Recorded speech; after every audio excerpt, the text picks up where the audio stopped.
Pemilihan dan pemecatan Datuk Undang, Datuk Lembaga dan Tok Buapak perlu mengikut aturan adat luak Sungai Ujong sejak zaman berzaman. Mengikut adat, pemilihan atau pemecatan hanya boleh dilakukan ibu soko dan anggota waris yang mempusakai gelaran dan kuasa datuk adat berkenaan.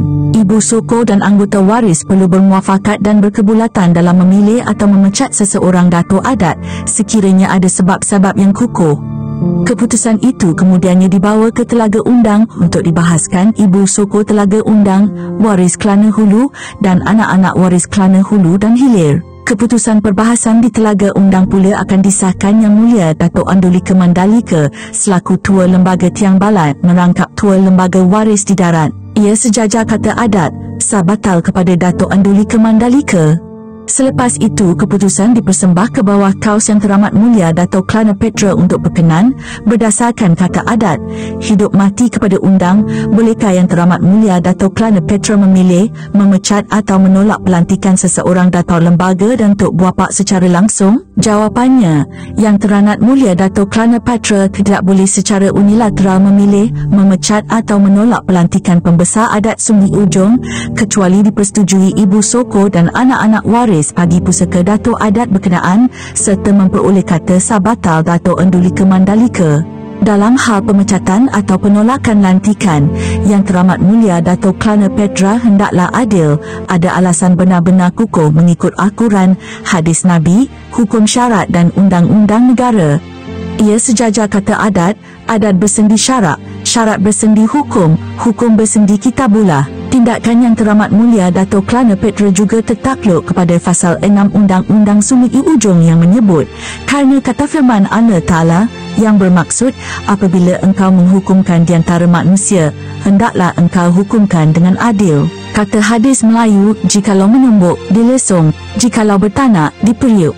Sekiranya ia dilakukan tanpa persetujuan ibu soko dan anggota waris bagi pusaka datuk adat yang berkenaan dan tiada kata sah batal Datuk Andolika Mandalika, maka pemecatan atau penolakan lantikan bagi datuk adat itu tidak boleh dibuat. Anggota waris yang menyandang pusaka datuk adat itu pula tetap sah akan sifat khususnya dan kedudukannya mengikut adat Sungai Ujong dan Fasal 32 Undang-Undang Tubuh Kerajaan Negeri 9 1959 dan Jadual ke-8 Perlembagaan Persekutuan.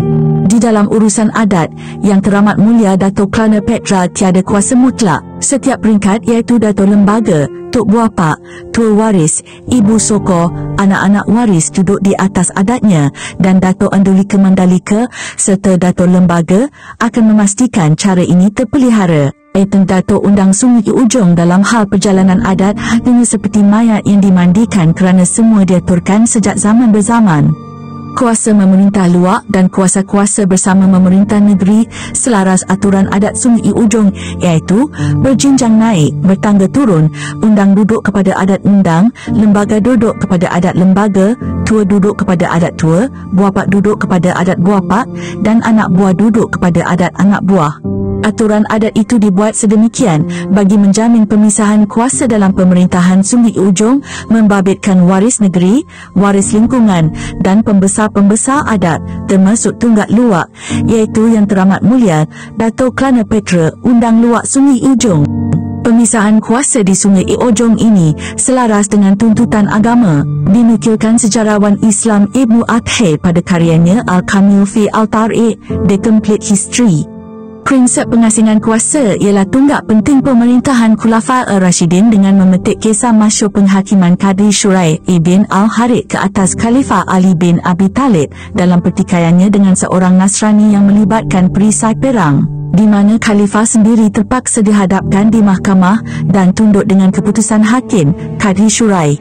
Sudah teradat undang-undang kepada Yang Teramat Mulia Datuk Kelana Petra yakni berundang, berkeadilan, berteromba, bersalah-silah menerusinya wujud pemisahan kuasa seimbang tanpa kawalan berlebihan oleh mana-mana pihak, sekaligus membolehkan keadilan dapat ditegakkan, kebebasan dipelihara dan kuasa tidak disalahgunakan.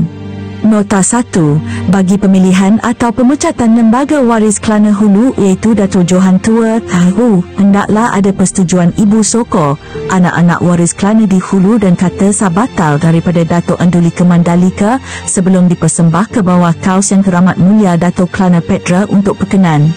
Nota 2. Bagi pemilihan atau pemecatan lembaga waris Kelana Hilir iaitu Dato' Maharaja Lela, hendaklah ada persetujuan Ibu Soko, anak-anak waris Kelana di Hilir dan kata sah batal daripada Dato' Andulika Mandalika sebelum dipersembah ke bawah kaus Yang Teramat Mulia Dato' Kelana Petra untuk perkenan. Nota 3. Untuk pemilihan atau pemecatan Dato' Andulika Mandalika pula, hendaklah ada persetujuan Ibu Soko, anak-anak waris Andulika Mandalika dan kata sah batal daripada waris Kelana Hulu dan Kelana Hilir perlu sebelum dipersembahkan ke bawah kaus YTM Dato' Kelana Petra. Nota 4. Mana-mana proses pemilihan atau pemecatan bermula di telapak pusaka Dato' Adat berkenaan dan kemudian dibawa untuk dibahas di Telaga Undang untuk mendapatkan kata sah batal sebelum boleh dipersembah ke Balai Undang. Nota 5. Anak-anak waris Kelana dan Ibu Soko Kelana boleh memberi pandangan dan nasihat peribadi kepada Yang Teramat Mulia Dato' Kelana Petra berhubung hal adat istiadat termasuk soal pemilihan, pelantikan dan pemecatan pembesar adat Sungai Ujong.